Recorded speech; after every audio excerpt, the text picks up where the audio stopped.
This is LA's first. Live from Los Angeles, welcome to the Dr. Erin Show.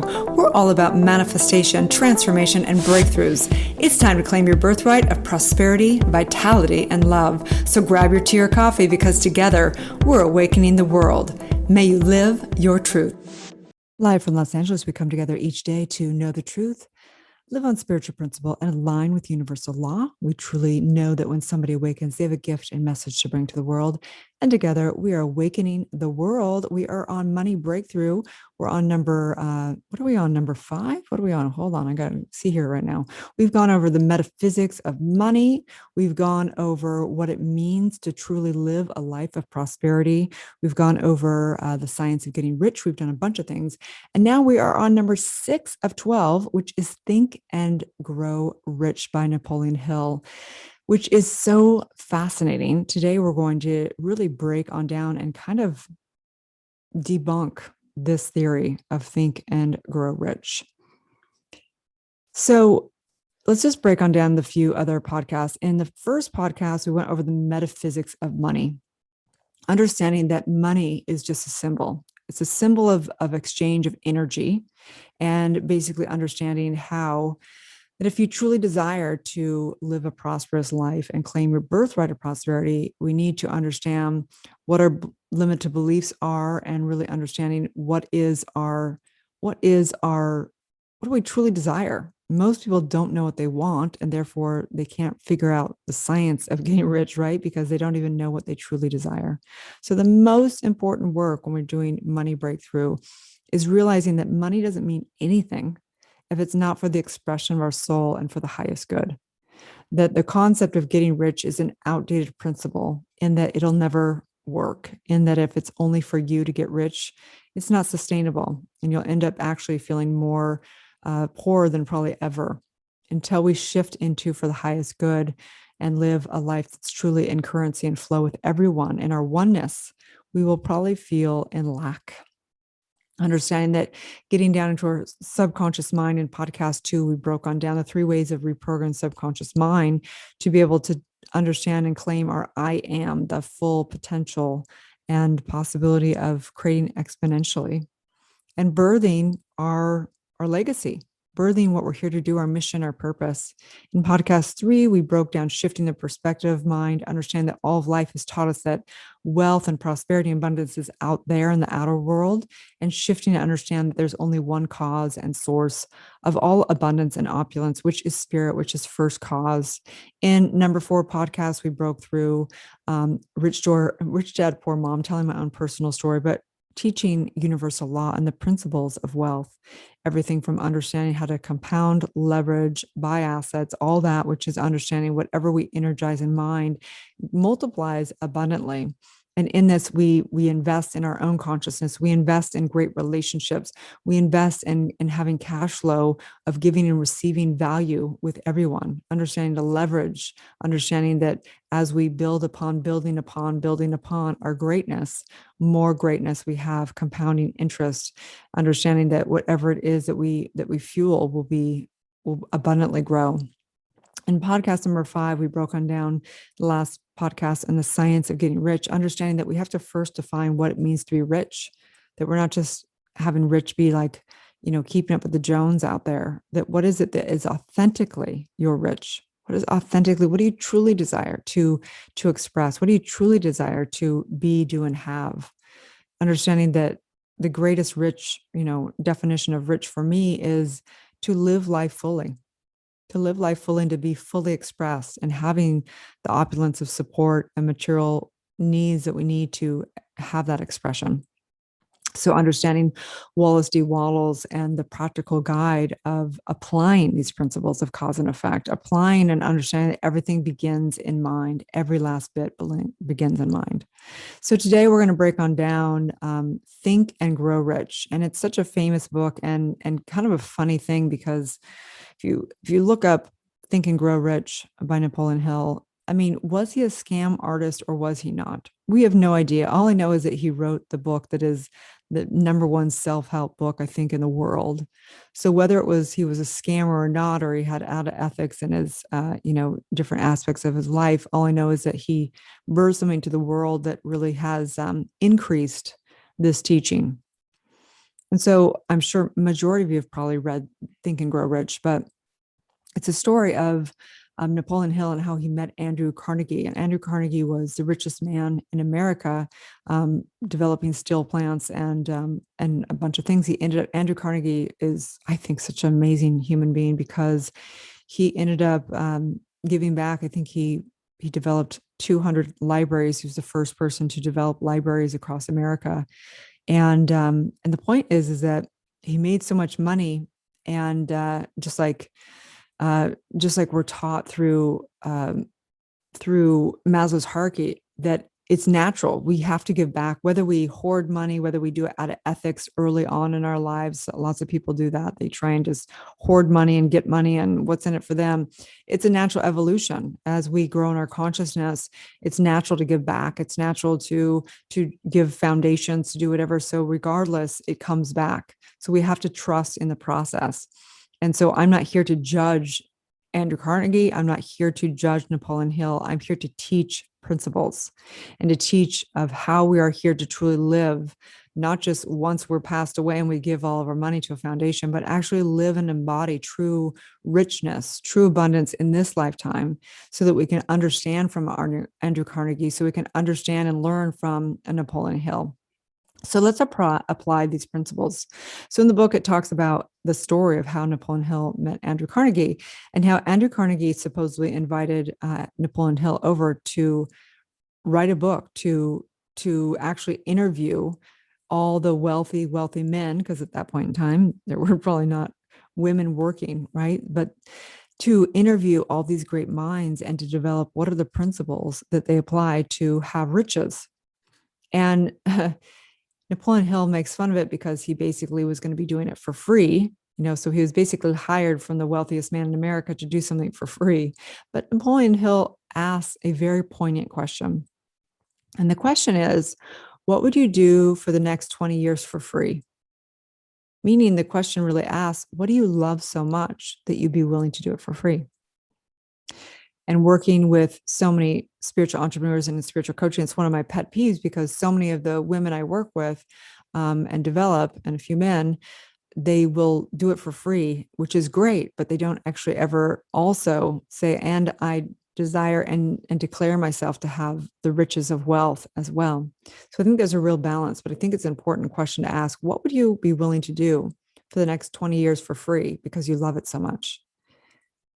And if it's not what you're doing right now, then my invitation is to pivot fast and to birth what it is that you really love, and birth that through doing your inner work, so that you can love what you do and have the riches of material and money as well.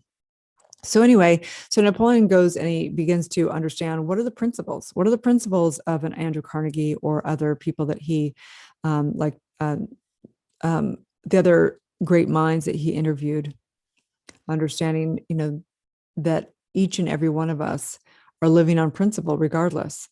So he began to go around and interview the great minds, the gentleman who developed Ford Motors and all kinds of incredibly wealthy men. And he came up with principles that all of these men were practicing. And so he understood that the number one thing, which I think is the most important thing of this book, because a lot of principles are what we've already taught in these other podcasts, and principles about understanding all starts in mind. But the number one principle is one thing and one thing only. And it's a burning desire. And in this, I'll refer this a lot when we're working in Soulciété, is it's really a 100% commitment. And in our culture, we teach commitment as if it's like you got to have willpower to have commitment. That's not the type of commitment we talk about, or a burning desire. It's basically, I think it's almost like surrendering to what you're committed to and what the obsession is. And what I know for sure is that each and every one of any of the greats have had a burning desire they've made a powerful decision. They've committed 1,000% to whatever it is that their obsession in this life. Okay. So you don't need to do that, but you also have to understand that if you want to be really rich in the sense of the world, then it's going to take a level of major commitment.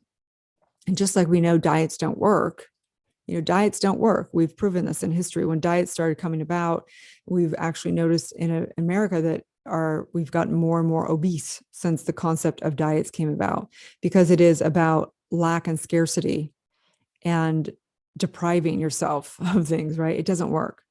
What works is succumbing to what your heart really desires. And whether that's having a simple life, or whether that's becoming a billionaire, whether that's whatever, it's not about anything out there. It's actually the burning desire, right? Each and every one, like Ford Motors or any of the great technologies, Apple computers, all became of the desire, the burning desire to create something, to express something into this world, to birth something into this world. So my question for you, just like Napoleon Hill would have, is what is your burning desire? What is your burning desire? For me, my burning desire when I had a stillborn at the age of 22, my burning desire was to heal thyself, to discover who the hell I was and what the hell we were doing on this planet as spiritual beings. That was my burning desire. As Joseph Campbell says, the student becomes a teacher. I had no desire to become a teacher, but I had all the desire to figure out how I was manifesting, how I was creating as a spiritual being, how and why I was in this body, what the point of this life was. And that was my burning desire. And in that burning desire, I began to master my own subconscious, my own consciousness, and understand and master metaphysics, because that's what it took to understand this stuff. I began to master meditation, master visioning, master communicating with all realms.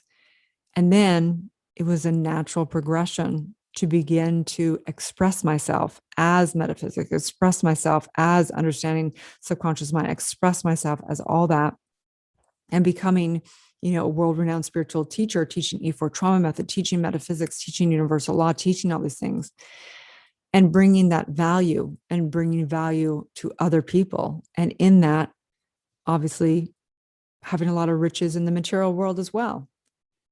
So my question for you again is, what is your burning desire? And if you focus on that, I promise you great opulence. Your focus cannot be on getting things in the material world. It cannot be that. It can, but that is not where the greatest inventions and businesses and greatest expressions of artists don't say, I want to get a Grammy, I want to get an Oscar. They do not go in with that. They go in that because they have such a burning desire to create such profound art and become the greatest artist. That's how they become and how they get the Oscar and the Grammy. That's how they get the millions and the billions, because of a burning desire. There's a great story in Think and Grow Rich. It's called Burn the Ships. And there's multiple stories in multiple books about burn the ships. But the point is that there's stories of lieutenants in charge of soldiers going into multiple different war zones and coming up to the land on a ship and bringing the soldiers off. There's a story of Cortez in Cuba with thousands of soldiers against only 500 soldiers. There's a story of World War I, World War II. There's so many stories of burning the ships. And Cortez burned his ships because he knew there was only 500 soldiers against thousands of soldiers. And the only way that they were ever going to even have a chance of winning was if it was only the choice of winning or perishing. And so many people go, well, I'll leave that job once I, know everything's perfectly over here, or, if everything lines up perfectly, then I'll move to that new house, or, what, I'll figure it all out on Google instead of getting that coach, because I'll just do it, but I'll do it a cheap way, whatever it is. It's like, If you knew you only had one option to win, there's no other option but other than success and winning. And your goal is to do it, embody it as much and as fast as you can, because the torture's in between, right? Just do it as Nike says, because it's in not doing it that the torture is. If when you just go, I'm just going to do it, I don't know how, I'm just going to give it 100% commitment because this is what I'm obsessed with. So burn the ships. Where are you not burning your ships? Where are you still holding on to comfort zone? Where are you still holding on to someday I'll get there? Burn the ships. Let it go. The suffering is in not committing to what you're already committed to at your heart, right? It's like being in a relationship that you know is not right for you because it's not in alignment with your truth. But you keep banging your head against the wall because you just think, well, something's going to change. When really it's just getting committed to what you're already committed to, which is your truth. And when you understand your truth, you no longer try and fix and change anybody else. You just live your truth. Wishing will not bring riches. You have to have a plan. You have to decide, make a plan, have a state of mind, and get obsessed with it, right? Burning obsession, persistence, 100% faith. And so in this book, the point is that it all begins in mind. It all begins with a burning desire decision, Power Decision by Joseph Campbell. The other book, The Power of Decision. I forgot the name of who wrote that book off the top of my head, but incredible book as well. Reprogram the subconscious mind. Napoleon Hill talks a lot about doing this and having a mastermind. So this is a very important part of fulfilling upon getting rich. Money breakthrough. What is it going to take for you to have a money breakthrough, right? So mastermind is one of the biggest things. So for me, I began doing masterminds years and years ago. What is a mastermind? A mastermind is understanding there's one divine mind, a mastermind. And as we align to that, we know that whatever we decide, that burning desire, we bring to that mastermind. And we ask the one divine mind for our next inspired action. Your mastermind could be between you and your higher self in meditation. It can be with other people with the same goals. So we teach mastermind within Soulciété. And a mastermind basically means that you have one, a statement of what your goal is, and then you have multiple people basically all coming together with that same intention. So we do that obviously in Soulciété. Our goal is to monetize as spiritual entrepreneurs, helping make an impact in the world, or spiritual coaches or spiritual practitioners. And we come together in mastermind. We do it for 12 weeks every quarter. We come together and we do all of our inner work once a week, and we do all of our skill set and business stuff once a week. So we do all of our spiritual mastery once a week, and we do all of our business mastery once a week. That's the mastermind. Okay. We also have a mastermind that's just a 12-week thing where it's like you bring your own team. You learn and get trained how to develop masterminds so that you can build your own team that has one goal for the quarter, and everybody's working towards that, and they're calling upon the one divine mind for that. And Napoleon Hill talks about this. He'd go into mastermind and he'd actually just do it all in mind. He'd call the great teachers and allies of people that have passed away and people that have, he would just call and he'd have a mastermind right there. You can do masterminds all kinds of way. You can go and he'd sit in a chair and he would, in fantasy, call in the great masters, and he would have a conversation basically in mind and say, what's our next biggest action to take? And he'd have this mastermind and he'd decide what that next inspired action is. That's what we teach. Also, we teach the one thing. So what's the one goal for the quarter? What's the one goal for the month? What's the one goal for the week, the day, the hour? So we go upon in our life purpose statement in the morning and the evening and meditate on this life purpose statement and ask our higher self, what is our one next inspired action? Napoleon Hill says, the starting point of all achievement is desire. Keep this constantly in mind. Weak desire brings weak results, just as a small fire makes a small amount of heat. But the point is that unless we're working for the highest good, we may have fleeting states of wealth. We may get that fancy, house or car, but will we truly be having a rich life? And so for me, my definition of a rich life is way beyond material wealth. It is truly an embodiment of touching and impacting lives and bringing truth to this planet. And so Andrew Carnegie says, the man who dies thus rich dies disgraced. I think Andrew Carnegie realized he came from very, very poor upbringing. And he realized that he, became the richest man in America. And what did that mean?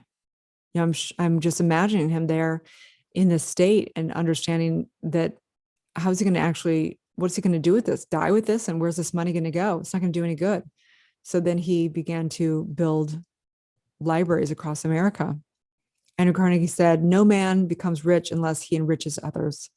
And I'm sure he went through that. I know that Andrew Carnegie had a lot of heartache in the midst of developing steel plants and not paying people well. And I'm sure that we all have consciousness.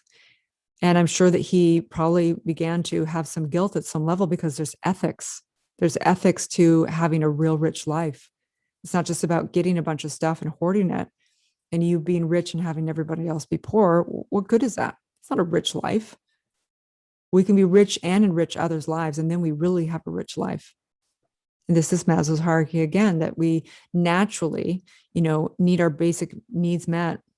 And then we go into self, realization at the very top and begin to realize that the only way we're really going to be actualized is by giving back, by fully being expressed and for the highest good. So wishing your desires will materialize will not bring riches. Wishing doesn't work. To attain any goal, you must have a burning desire combined with belief. You will possess it, backed by definiteness and a strategic plan. So what are you going to do? So I invite you right now to take action from this podcast and not just listen to this podcast and be like, oh my God, it was so cool. I'm going to share this podcast with somebody. No, I invite you to put this into practice. So what is your burning desire? I want you to make a definite decision. And then how are you going to reprogram your subconscious mind? And then how are you going to have a mastermind? So I invite you into Soulciété. I invite you in. If there's another place that you feel like is better for you, go have at it.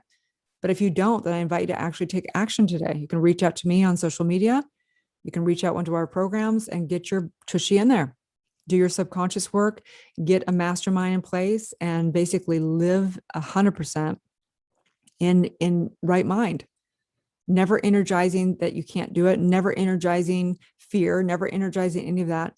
Getting in a community that keeps your mind right, that keeps you in alignment with your burning desire, in your power decision. Auto-suggesting, doing affirmations, doing all of it. We teach everything in Soulciété. We teach all the practices of New Thought Movement, understanding it's a mental game here and that we have to do all of our inner work and align to that. And so I just say thank you, Andrew Carnegie. Thank you for all the wisdom that you've brought this world. Thank you for Napoleon Hill for this book, Think and Grow Rich. Thank you for all the great minds that came before that help us understand truth. May we live and breathe truth. Maybe not just know truth. May we live truth. So I just say yes, yes, yes to your opulence. Yes, yes, yes to your burning desire.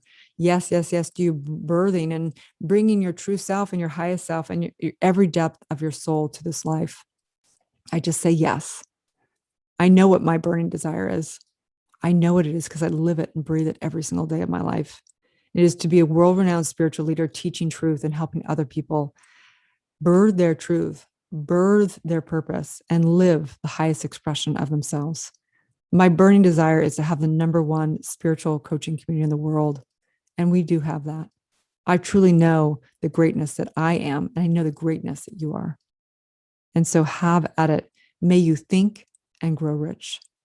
Have a beautiful day. Thank you for tuning in to Soulciété and Dr. Erin podcast. If you've had a calling to be a spiritual leader or coach, you can go to soulciety.com and check out our free training. If you've received value here, I would love it if you take a moment and give a 5-star review. In exchange, I have a ton of free gifts for you. Grab your free awakening book, 40 guided meditations, and digital manifesting masterclass. I also have a free money meditation and worksheet for you so you can begin to break through your scarcity mindset and claim your birthright of prosperity. You can get all of your gifts and learn about our upcoming transformational events in my bio link in both Instagram and Facebook. That's under drerin.tv, which is drerin.tv. Also, I'd love to invite you into our free private community on Facebook under groups called Soulciété. That is facebook.com/groups/Soulciété. That's Soulciete. Have a divine day and may you live your truth.